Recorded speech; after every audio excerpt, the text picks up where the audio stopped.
There's a guy named, what's his name? Ew, somebody from Adelaide, Australia, Alan Carrington.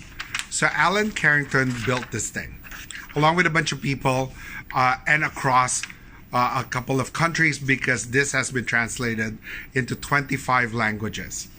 What he identified was every year he does this. So this is the most current one this year. It's version 5. It's 2018 version. So there's no 2019 yet. And then he identified 188 current apps that match 6 stages of the SAM-R model. So anyway, you'll read what that is. The instruction is right there. Read what that looks like, and then identify, does this make sense to you?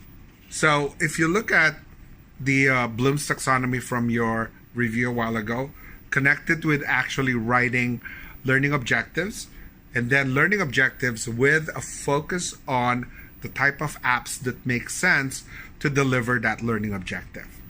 So this model now will help you identify types of apps that will address specific types of learning objectives based on Bloom's taxonomy. That makes sense? If that doesn't make sense, pause this and rewind what I just said. So that's the beauty of a video.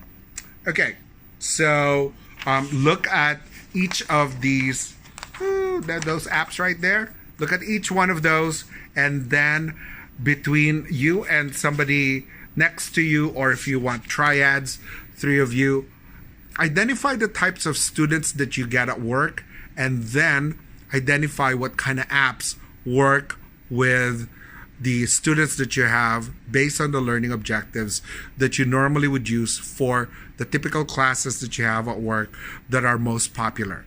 So this activity will not work for everything right now that you deliver at work, but it will work for 1 or 2 classes that you are most interested in focusing on. For example, onboarding classes or classes around safety, or anything that's mandatory because they're boring, but they need to go through it. Okay, so do that, and then identify the apps that work for those types of classes. Discuss that in class. Once you're done with that, play the next video.